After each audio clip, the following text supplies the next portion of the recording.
Livro de Romanos, capítulo 8, a partir do verso 1, diz assim: Portanto, agora já não há condenação para os que estão em Cristo Jesus. Não importa, meu querido irmão e minha querida irmã, se no passado eu e você fomos prostitutos, ladrões, mentirosos, arrogantes, entre tantas outras coisas, né? Não importa se muitos de nós estávamos andando em toda sorte de pecados e iniquidades e coisas do tipo. Mas se agora estamos em Cristo Jesus, se nós decidimos entregar a nossa vida para Cristo, fazer dele o nosso Senhor e Salvador, então agora, para mim e para você que estamos dessa maneira, já não há mais condenação. Por mais que o diabo queira te acusar, por mais que as pessoas queiram, te acusar, te dizer, mas você no passado era assim e agora você está carregando essa Bíblia debaixo do braço e coisa do tipo. Ainda que existam essas acusações, esses insultos, nada disso importa, porque quem te justifica é Deus. É bem como está escrito aqui. Portanto, agora já não há condenação para os que estão em Cristo Jesus, porque em outrora, muitos de nós estávamos condenados para ir para onde? Para o inferno, e de cabeça para baixo. Mas louvado seja Deus, que foi revelado Jesus Cristo em nossos corações, e hoje nós estamos na presença de Deus. Agora, obviamente, meu querido irmão e minha querida irmã, que nós devemos lutar todos os dias para que não saiamos da presença do Senhor. Porque o papel do diabo, como a Bíblia bem diz, é só um: é matar, roubar e destruir. Está lá em João capítulo 10, verso 10. Então, todos os dias, ele vai procurar tirar tanto eu quanto você da presença de Deus. E nós devemos tomar muito cuidado, porque infelizmente muitos têm cedido às tentações e têm saído da presença do Senhor. Ok? E aí no versículo 2: Porque por meio de Cristo Jesus, a lei do Espírito de vida me libertou da lei do pecado e da morte. Porque aquilo que a lei fora incapaz de fazer por estar enfraquecida pela carne, Deus o fez enviando o seu próprio Filho, à semelhança de homem pecador, como oferta pelo pecado, e assim condenou o pecado na carne, a fim de que as justas exigências da lei fossem plenamente satisfeitas em nós, que não vivemos segundo a carne, mas segundo o Espírito. Então, no tempo da lei, no tempo da lei de Moisés, eram milhares e milhares de leis que o homem tinha que obedecer. Então, quando o homem pecava, ele apresentava ali um cordeiro, sem mancha, e fazia a expiação do pecado através do sangue do cordeiro. Só que o pecado externo estava perdoado, mas a mente, naquele tempo, ainda continuava uma mente pecaminosa. Então, não era algo completo, mas aquilo representava exatamente a vinda de Cristo, que é o sacrifício perfeito. Agora já não precisa mais ter sacrifícios e mais sacrifícios, porque o sacrifício de Jesus foi o único e é o perfeito sacrifício para que tanto eu quanto você possamos ser justificados pelo Senhor. Agora, se a pessoa quiser andar na lei, ela vai ter que obedecer todos os mandamentos da lei de Moisés. E você acha que isso é possível? É praticamente impossível, meu querido irmão e minha querida irmã. E se ela transgredir em uma só lei, ela já será culpada. Então, nós temos agora o Novo Testamento através da pessoa do Senhor Jesus. Ele pegou todas as leis e reuniu em apenas 2 mandamentos para que eu e você possamos seguir, que são amar a Deus de todo o coração, de toda a alma, de todo entendimento, e amar o nosso próximo como a nós mesmos. Então, tanto eu quanto você, praticando os 2 mandamentos, nós estaremos no caminho da salvação, no caminho da vida eterna com o Senhor. Por isso que a palavra está dizendo aqui, olha, porque aquilo que a lei fora incapaz de fazer por estar enfraquecida pela carne, Deus o fez enviando o seu próprio Filho, à semelhança de homem pecador, e fazendo um parênteses aqui, porém sem nenhum pecado, ok? Como oferta pelo pecado, e assim condenou o pecado na carne. Olha que coisa tremenda. Então hoje, meu irmão e minha irmã, nós não temos que andar preocupado em obedecer aquelas milhares e milhares de leis do Antigo Testamento. Hoje nós temos que nos preocupar exatamente em obedecer os 2 maiores mandamentos, que é, como eu já falei agora há pouco, amar a Deus acima de todas as coisas, de toda a alma, de todo o coração, de todo entendimento, e amar o nosso próximo como a nós mesmos, ok? Fazendo isso, estaremos bem com Deus e no caminho da salvação. E aí no versículo 5, quem vive segundo a carne tem a mente voltada para o que a carne deseja. Mas quem vive de acordo com o Espírito tem a mente voltada para o que o Espírito deseja. Então, enquanto uma pessoa não tem um encontro com o Senhor Jesus, enquanto ela não tem o Espírito Santo em sua vida, ela vive na carne. E viver na carne é viver praticando exatamente aquilo que está lá no livro de Gálatas, capítulo 5, a partir do verso 19. Vamos dar uma olhadinha? Olha só.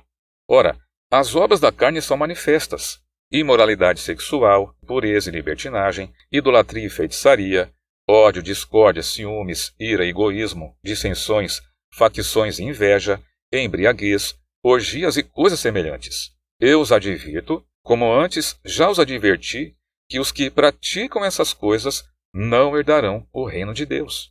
Quem vive na carne, vive praticando exatamente estas coisas.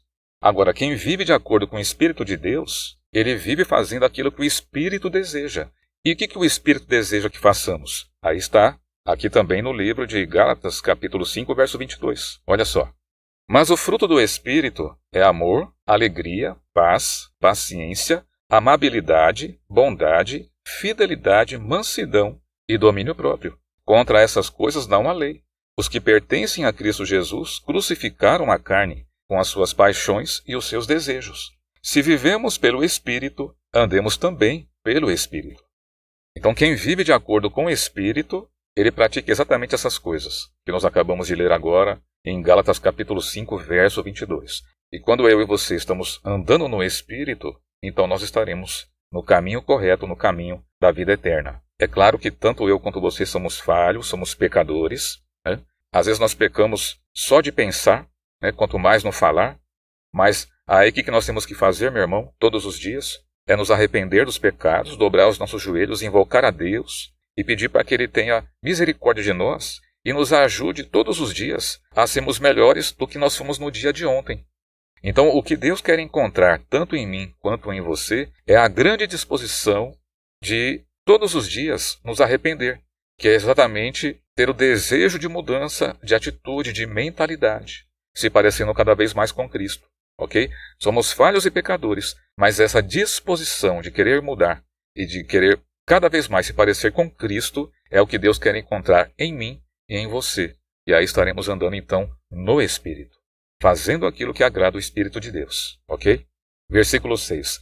A mentalidade da carne é morte, mas a mentalidade do Espírito é vida e paz.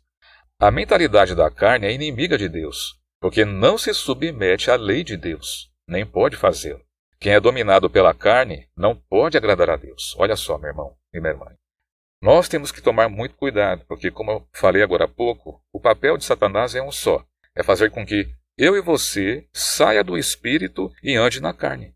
Todos os dias nós devemos estar como está escrito naquela palavra lá de 1 Pedro, capítulo 5, verso 8, que diz: Sede sóbrios e vigilantes, o diabo, o vosso adversário, anda em vosso derredor, rugindo e procurando a quem possa devorar.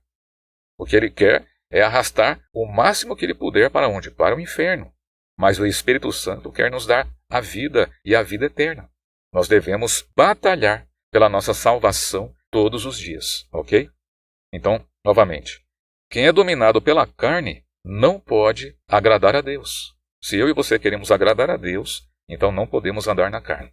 Verso 9. Entretanto, vocês não estão sob o domínio da carne, mas do Espírito, se de fato o Espírito de Deus habita em vocês. E se alguém não tem o Espírito de Cristo, não pertence a Cristo. Meu Deus, isso aqui é muito forte, meu irmão e minha irmã. E eu costumo dizer o seguinte, que no planeta Terra só existem dois tipos de pessoas. Existe aquela que tem o Espírito de Cristo e aquela que não tem o Espírito de Cristo. Aquele que tem o Espírito de Cristo será salvo, e até mesmo se hoje acontecer o arrebatamento da igreja, quem tem o Espírito de Cristo sobe para a glória com o Senhor, e quem não tem o Espírito de Cristo, se hoje acontecer o arrebatamento da igreja, ele fica para o tempo da grande tribulação, e aí é só Jesus na causa, meu irmão. Então, veja bem, todos os dias essa deve ser a nossa maior preocupação, andar com o Espírito Santo, fazer com que o nosso corpo seja templo do Espírito de Deus. Claro que nós temos que cuidar da nossa vida, dos afazeres, das responsabilidades, trabalhar, estudar, seguir em frente com os projetos e até mesmo projetos que o próprio Deus colocou em nós, ok? Verso 10.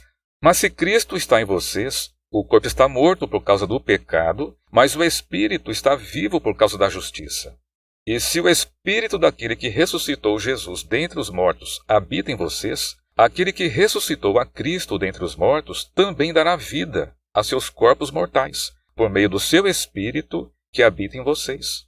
Então, nós sabemos, meu irmão, que no dia da volta de Jesus, aqueles que morreram em Cristo serão ressuscitados e depois, na sequência, aqueles que estiverem vivos serão transformados, para um encontro com o Senhor nos ares.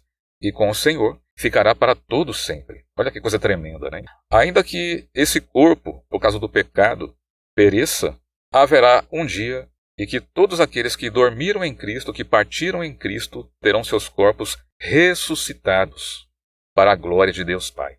E isso é maravilhoso, né? E tudo isso porque o Espírito Santo habita na sua vida. Verso 12.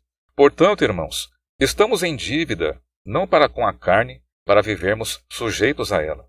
Pois se vocês viverem de acordo com a carne, morrerão. Mas se pelo Espírito fizerem morrer os atos do corpo, viverão.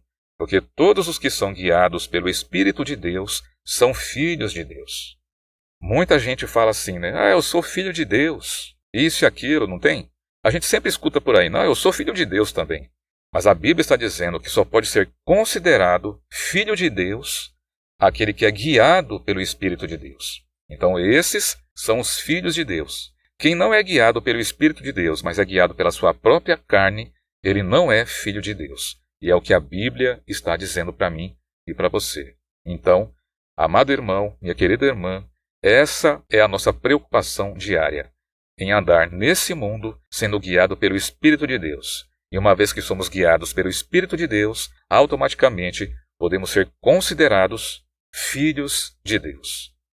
E todos os dias, meu irmão e minha irmã, nós devemos chamar o Espírito Santo para cada vez mais habitar em nossa mente, em nosso coração. Ainda mais nesse tempo de hoje, meu irmão, que quantas e quantas pessoas, como eu falei agora há pouco, têm saído da presença de Deus. Começaram bem com o Senhor, eram filhos de Deus porque tinham o Espírito Santo em suas vidas, e hoje muitos já não têm mais, andam fazendo aquilo que o inimigo quer, e não aquilo que o Espírito de Deus quer. Mas essa palavra ela vem para nos exortar, para nos alertar, porque o tempo do fim se aproxima, Jesus está para voltar a qualquer momento e nós precisamos estar prontos, como filhos de Deus, guiados pelo Espírito do Senhor. Glória a Deus.